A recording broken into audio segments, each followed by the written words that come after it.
The following program contains material which may be offensive to some viewers or may be inappropriate for viewing by children. Viewer discretion is advised. Oh, please, run. Do not walk to your nearest hardware store and get a grip.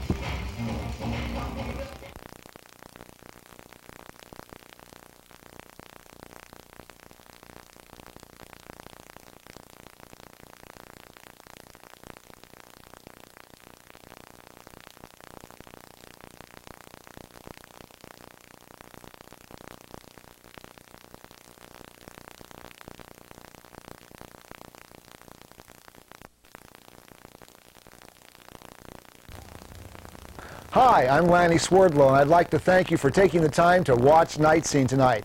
We're going to really try to give you a great show tonight, so stick around. If you've seen the show before, well, you know what to expect. And this is your first time, well, I hope you enjoy the show enough that you'll want to come back and watch it again. Tonight, we have on it some new interviews, the Desaad family. But first, we're going to start out our continuing interview with Dirk Gailey. This is our last interview with him. If you've seen the other two interviews, you've heard him sing several of his songs. And tonight he's going to talk a little more about his plans for the future as a gay and open and proud songwriter and performer. Let me just sing a cappella, a little line from a tune of mine. Okay. It's, I believe in the love part, I believe in forgiveness too. I subscribe to the point of view that everybody's everything. Okay. That's kind of, I think Dirk's probably more of a Buddhist than he is a Christian. I can't argue But, there's not, you know, if you're going to have the religion, boy, I think Buddhism might be the one to do. But keep in mind where Dirk came from. You know, he came from out of a reactionary vibe to a very overt, fundamentalist Christian kind of background. And so in reaction to that, he claimed to be a Christian, I suppose, more out of spite than conviction, although... because it makes him mad. Yeah, I guess, you know, and there's some time you want to just piss people off, and you know who that works. Sister Paula is? I don't believe I do, She's no. a drag queen that does this show on cable access, in which she's a very evangelical Christian, and here is this drag queen just made up to the hilt, spouting all this stuff that these biblical evangelical Christians, and if they see her, I sometimes, boy, they must just get furious when they see this drag queen saying the same thing. And sometimes I think, sometimes people just do, they don't believe it, they just do this to be a reaction because it makes them, other people, so mad. Yeah.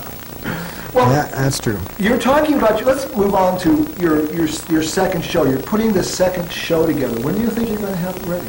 Well, I still want to do, I still got to give the first Dirk a shot to really be heard. I did, I think we did like 9 out of a planned 10 tunes or something on this show, which was years ago.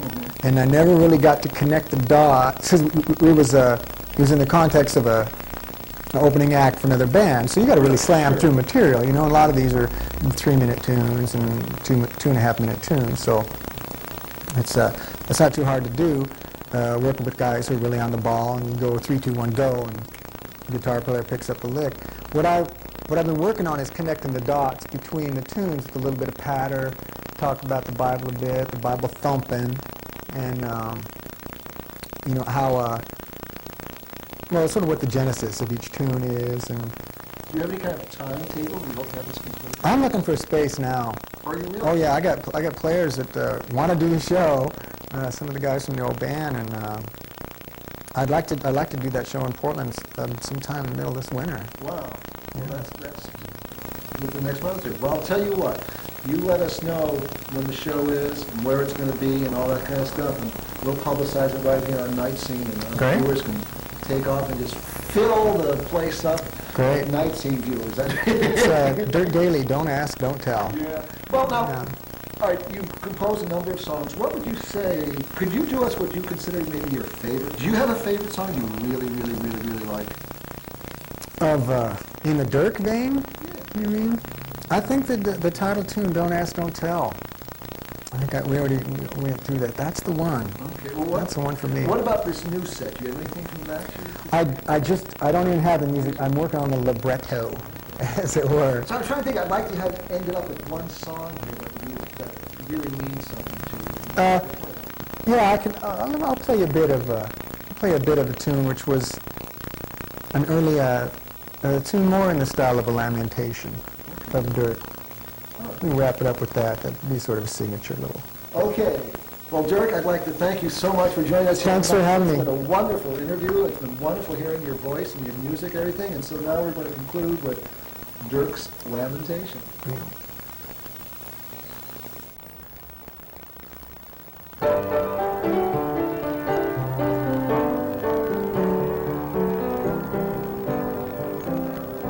We're taught so young how we all must mate.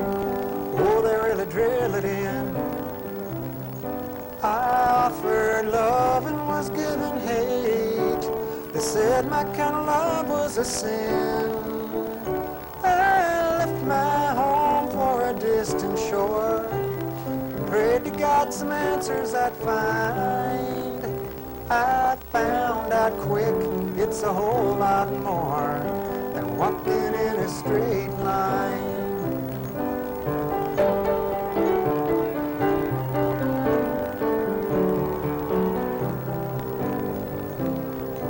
Oh, memory, both blessed and cursed. It's amazing how some feelings last. Times like these, I don't know what's worse. Ignore the load, cherish my past. My foolish heart and my leaping pride. It's strange the way they always contend to mix me up when I'm sorting out how to open up again.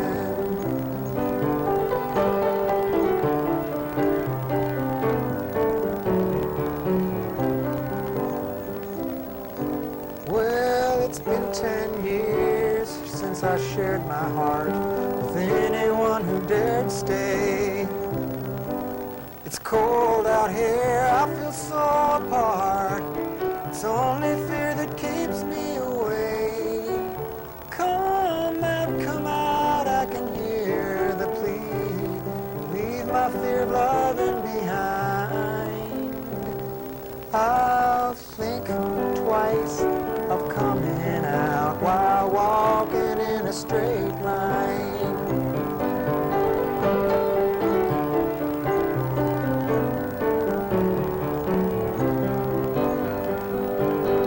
My foolish heart and my leaping pride. It's so strange how they always contend to mix me up when I'm sorting out how to open up again.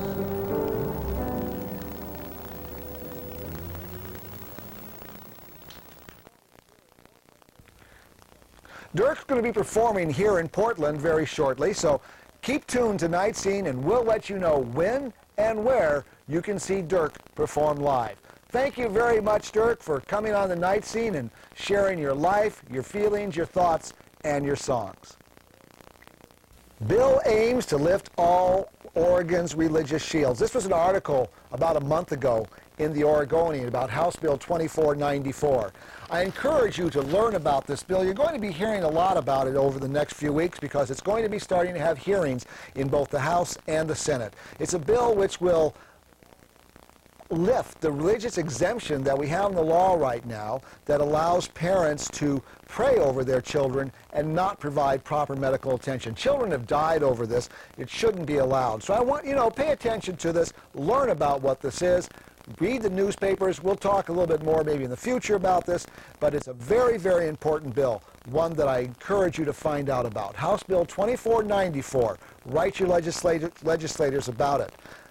Children should not be allowed to die in the name of their parents' religion.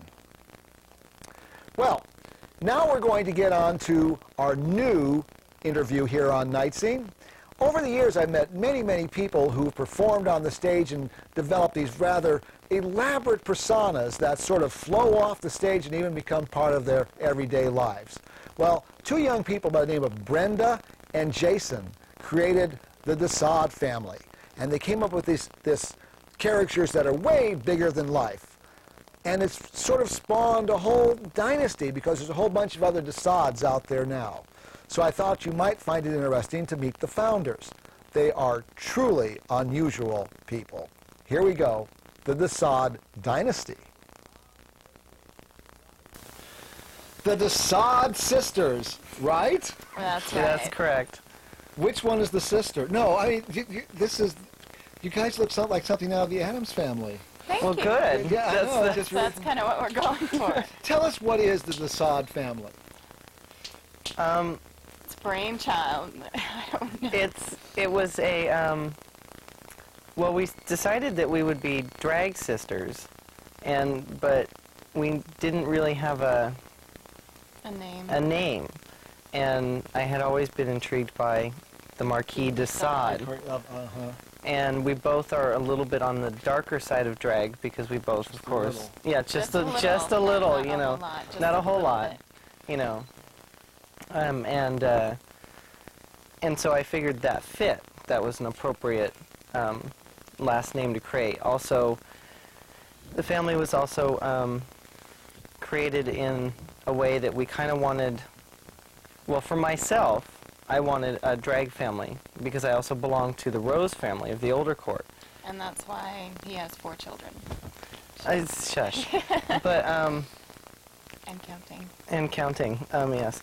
But also, the disappointing thing to me for the older court is they tend to have these children, and they say, oh, well, you know, here, take my name, now go away.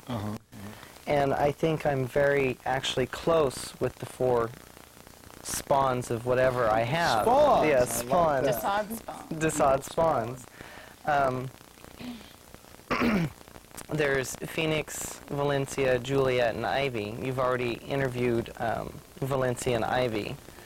And I imagine... Now that's Erica and Sasha. Yes. I never asked them what their Sasha is is Valencia Desaad, and Leather 12.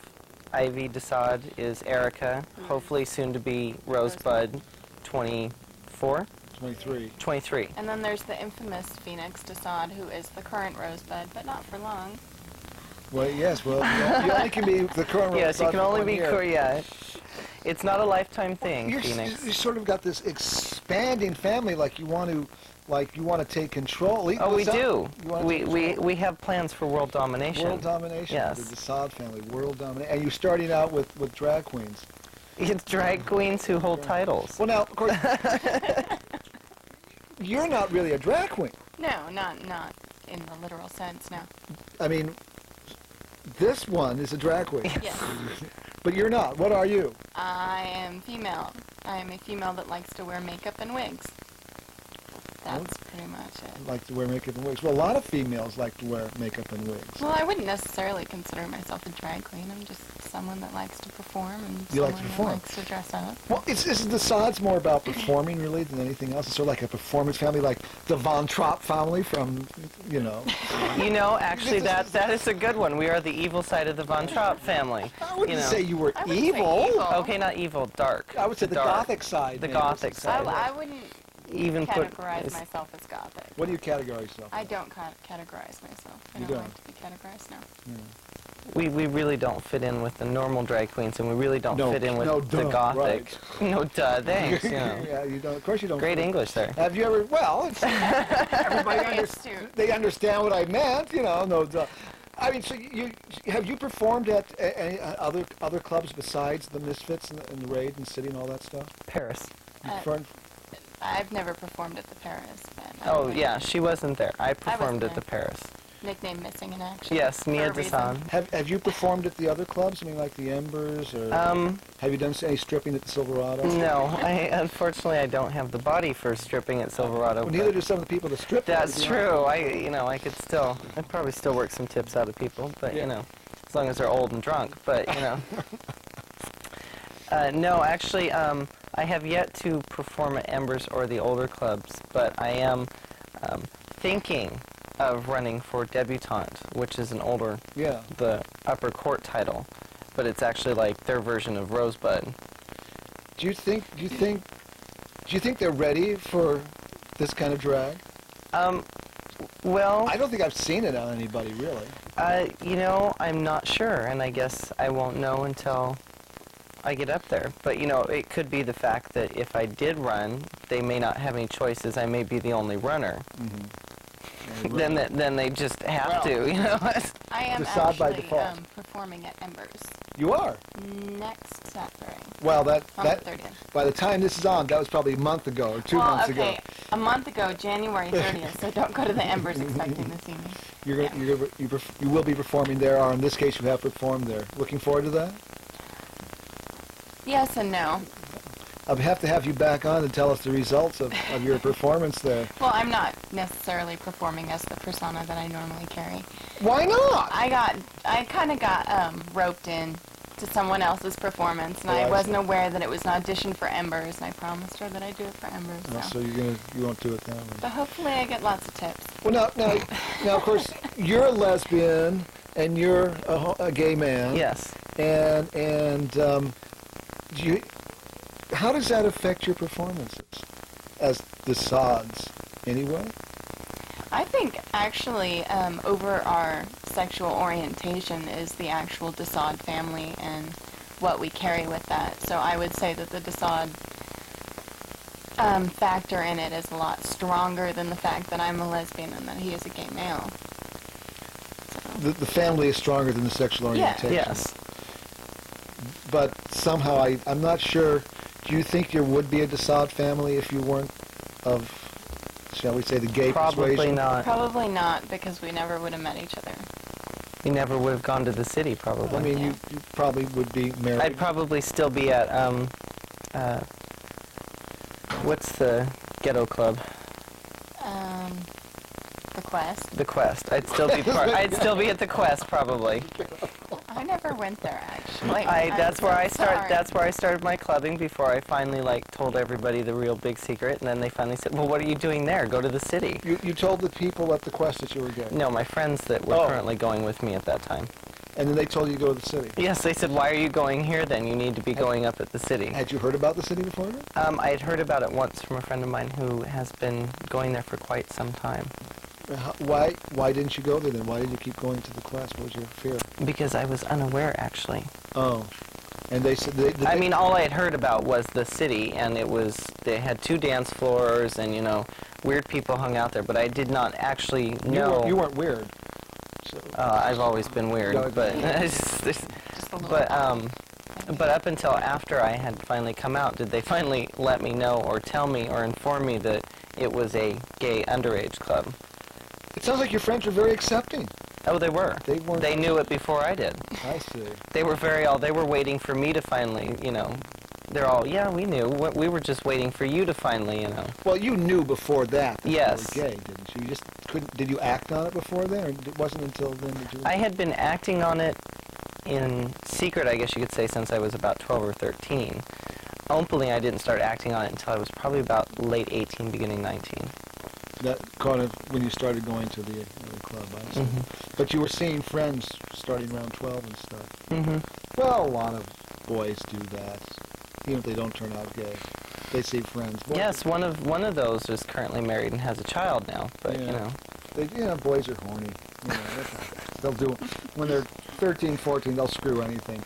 Anyway, well, not anything. well, but I don't know. Did you get a little friendly with the family dog there? no, I did not. Okay, I just had to check. the dog. Why don't we talk to our friend Troy about his obsession Oh, with that's sheep? true. That's true. You got a friend? I with think dog? it's furry. Do you have a friend that has sheep? Is that sheep section?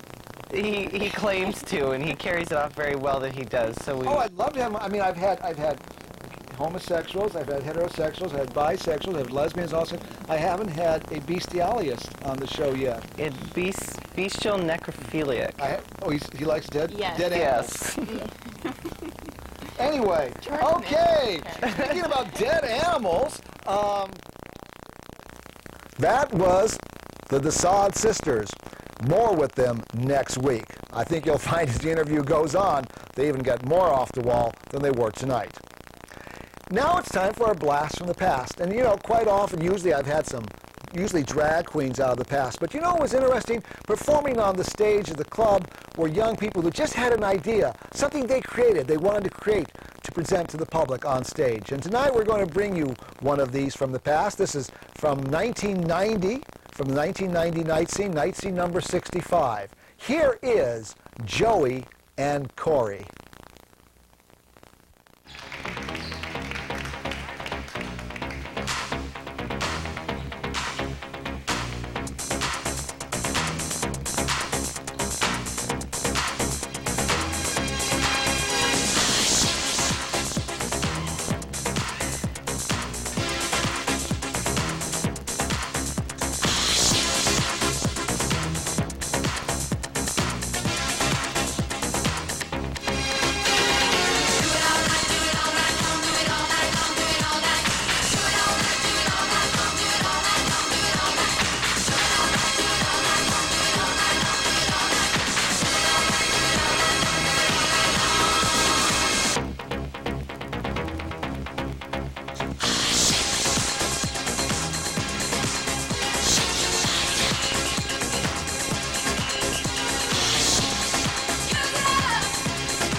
Well, that was a really cute little number by some really cute young guys, Joey and Corey. Once again, this was, you know, almost 10 years ago. I've lost touch with these people. Hey, Joey, Corey, if you're watching the show, call us, 286-1764. I'd love to know what's going on in your lives now. And now it's time to go back to our continuing interview with gay political activist Harry Hay, who's informed us of what gay life was like in the 20s, the 30s, the 40s, and the 50s. And now we are in the 50s in a very fascinating part of his life, when he was called to Washington, D.C. to testify before the House Un-American Activities Committee. For instance, when I stand before the House Un-American Activities Committee in 1955, I have to stand as an individual. And I'll have to say something else, too. I had been called by them. I had been teaching at the trade union school in Los Angeles. I had been teaching a historical form of Marxism, but I had taken a Marxist approach to the historical development of folk music, and so consequently I was dealing with that kind of material at the workers' school, and so I would be being called for that. But I would also have to realize that I'm the founder of the Madison Society, which I had founded in 1950, and so I had to be prepared to answer that as well.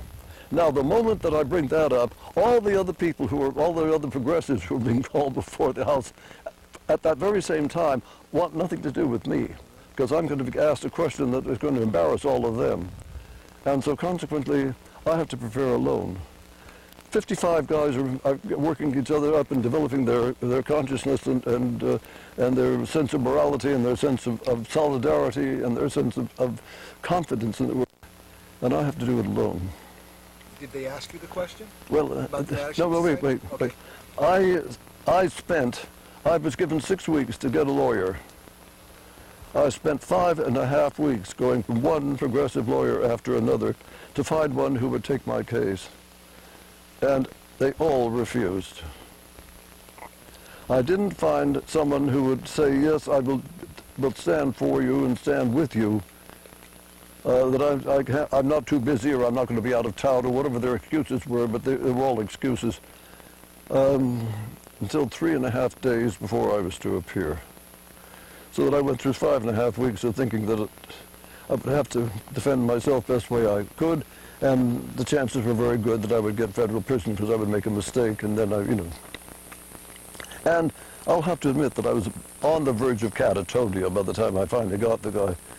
And he was wonderful, and he simply said to me, I think you're a very courageous person to have stood out, held out as long as you have, but I have to tell you this, I don't know a thing about homosexuality, you're going to have to educate me.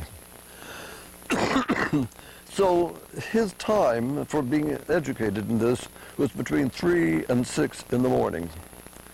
Between 6 and 7 he would have breakfast and then he would open up his law office. Between 6 and 7 I had to get downtown because I was working as a production engineer in a burner factory, making burners for steam boilers.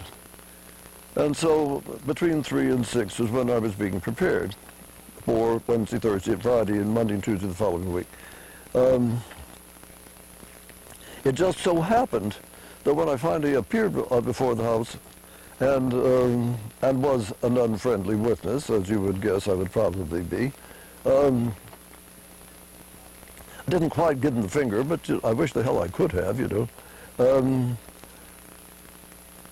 It turned out that they were 5 years behind in their information, and they didn't yet know about the Madison Society, and they didn't ask about it. So after all that preparation, it never came up.